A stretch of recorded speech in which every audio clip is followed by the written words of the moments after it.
There's a moment when every boy realizes no one's coming to save him. And that's when he becomes a man. And some boys never get there and stay children forever. Lazy people do a little work and think they should be winning. But winners work as hard as possible and still worry if they're being lazy. You're a man. You are a man. Stand up and be a man. Make the hard decisions, make the sacrifices, make the unpopular decisions, and become comfortable in your own skin. And if you are not a person that you are comfortable being alone with, that is the one person in this universe that you have full power, full right, full responsibility to change. This is kind of part of being a man. It's like, you kind of got to f*** it all up a little bit. I think so. I think part of learning is dying. I think part of learning is you got to die a little bit. Because what is learning? Learning is me giving up on my old shit, my old ideas. Those ideas have to die for me to be open to some new shit. And so me learning how to be a better man, I had to die a little bit. You be a dangerous man. Now, being dangerous is not being a threat. They're two different things, all right? And it's not about going out and lifting weights and getting a bunch of tattoos and wearing leather jackets and walking around with your chest and shoulders up, hulking around saying, I'm dangerous. That's very rarely is that a dangerous man. Nothing changes if nothing changes, man.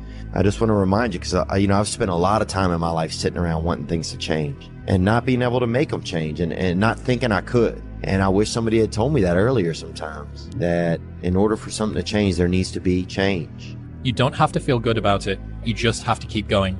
The feeling will pass, but you will remain. You are greater than your feelings. Going to bed late and waking up early to work for a few days won't kill you. You're not going to burn out. You're doing what it takes. If you're one of those people that push work-life balance, just remember, the people who like working a lot don't care. I've never regretted trying harder at anything ever. Hard times last long, but an epic story feels like a lifetime. It just takes work. Shitloads and shitloads of work. Every time I try and dress it up or cut a corner, I get brutally reminded the work just needs doing. The work doesn't care who you are. It just cares that it gets done. I've never regretted working harder. Ever. Not once. And some people are like, on your deathbed, you're like, no, because I lived every moment of my day doing what I wanted to do. Don't follow what most people do, because you don't want the results that most people get. The average person is obese, likely to be divorced, and has less than 1K in the bank. It feels safe to do what everyone else is doing, but it's actually a terrible decision. There's nobody coming. There's nobody coming to save you. There's nobody coming to help you. A knight in shining armor isn't going to ride in and save you. You are the only one that's going to be able to save you.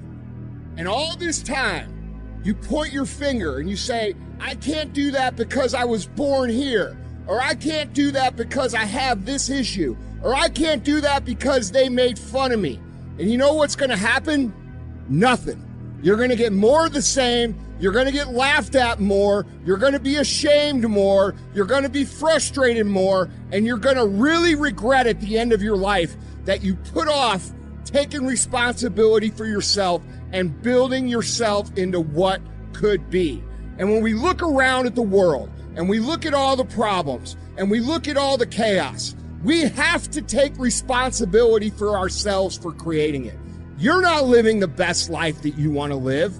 You're not the person you want to be. You're not the person the 8-year-old you wanted to be. And I bet you're not even taking steps to become that person, are you? And that's what's wrong with the world. That's what's wrong with this country. We have a bunch of people that want to point fingers and defer responsibility off to anything and everything except the one thing that can change their entire lives. And that's looking in the mirror and saying, F you, man. You did this to me. You made me this way, and I'm going to fix it. And I'm going to fix it by controlling all the things I can control. I'm going to control what I eat. I'm going to control what I drink. I'm going to control how I move. I'm going to control the information I put in my brain. I'm going to control how I treat people and who I surround myself with. And if you control those things, you are now in the driver's seat to create what it is you've always known that you were here to create. Because you always do know what you're here to create. It's that little version of yourself that hides deep inside your heart that you are so afraid to even talk about because you're afraid the people around you are gonna laugh. Well, guess what, they're gonna laugh, and they're gonna laugh more if you don't do anything. You have a project that's due at work that you don't feel like working on right now? Doesn't matter that you don't feel like working on it right now. You impose discipline on the situation and you do what you're supposed to do. You have a exercise, you need to work out this morning, you haven't worked out yet, you wake up in the morning, you need to go work out, you don't feel like working out, it doesn't matter. It doesn't matter that you don't feel like working out, it doesn't matter. It's not part of the calculation. Discipline overrides that. Discipline trumps your feelings. And that is what you need to apply as a person, as a normal human being, no matter what you're doing in your life. You need to let discipline be your guide, not how you feel. That's what we need to do. And if you do that, you're going to end up with freedom. You're going to end up with freedom across the board. Discipline equals freedom. That's what I have been saying for a long time. It is 100% factually true. If you allow your feelings to dictate what you do, you will end up being a slave to your feelings at a minimum. But if you utilize discipline in your life, you will end up with the ultimate freedom in everything that you do. If you lack the discipline to exercise and eat healthy, you will end up being a slave to disease. If you lack the discipline to work hard, save your money, you will end up a slave to finances. If you lack the discipline to manage your time correctly, you will end up with no free time. If you have self-discipline, if you have the discipline to save your money and work hard and invest your money properly, if you have the discipline to manage your time correctly and not waste a bunch of time, if you have the discipline to exercise and eat healthy, you will end up with freedom. And I know it's a counterintuitive, it's contrarian, but I've seen this over and over and over again. If you want freedom in your life, you have to have discipline. Go do some push-ups. Go spend $12 at the hardware store and hang up a pull-up bar in your room and start doing pull-ups. And if you can't do one pull-up, hang on that bar. And you're going to start to get a little bit stronger. You're going to start to get a little bit healthier. You're going to start to get more focused. You're going to start to become more resilient. And you're going to start to be able to do a pull-up. And you're going to start to eat healthy all the time. And you're going to start to understand the world better. And you're going to start to progress in every aspect of your life. And you'll see that if you have that kind of discipline right now, you're going to end up with freedom. And if you don't have that kind of discipline, and you keep eating those Doritos, and you don't work hard, and you don't exercise, and you don't apply yourself, you're going to end up shackled. You're going to end up shackled by a boss that you don't like, doing a job that you don't like to do, with sicknesses and diseases that you don't want, relying on people that you can't even count on, alone. And you don't have to. But if you have discipline, you will attain freedom. You're going to get criticized no matter what you do. If you go hard, people are going to criticize you. If you stay a lazy piece of shit, people are going to criticize you. So you got to realize that it's up to you to decide what it is you truly want. And it's up to you to accept what pain you are willing to accept. Because if you struggle and you flounder and you refuse to take responsibility for yourself and become that version that you know you're supposed to become, you will be miserable. 100%. You will have every single regret a human being could ever fucking have in their entire lives. And the flip side is this. You could put in the work. You could put in the time. You could say, I am not going to settle. I am going to become exactly who I'm meant to become, because I know that it's not just going to serve me, it's going to serve my family. It's going to serve my community. It's going to serve my city, my state, and my country. And it's going to create an immeasurable ripple effect of people who know that they can do it too. And guess what? That's going to be hard. But at the end of the day, even if you come up short, Even if you don't become exactly what it is you want to become, you will have created so much good in this world that you will not have regrets when you die. The human brain evolved under immense amounts of pressure, okay? That's how the brain works. And I almost like to think of it in terms of barometric pressure. So in your brain, when you're feeling that barometric pressure, it's like, I got to get this done or I'm going to fail and this project won't happen and people will laugh at me. You work like a fiend. Energy, your whole body responds, right? Your blood gets moving. You accomplish things that would normally take you months. You do it in days because you feel that pressure. You take away that pressure and you don't know what to do. And I've got like 3 years, I could do this or that. Another, you just wander around, you're lost, you have no energy, you have no focus. You know, you're maybe playing video games, maybe you're watching porn, you're kind of distracting yourself in the moment. But it's, but your energy is just being dissipated in like 20 different directions. So your brain needs pressure, it needs constant pressure. And stress and pressure is not a bad thing. We have this thing where we feel like stress is bad. It's bad for you. Bad. You know, you need to relax, man. You need to chill. Stress will kill you. No, being bored will kill you. Not having anything to do will kill you. Is much more dangerous than stress. I'd rather die under the stress than be bored and have nothing to do. Okay?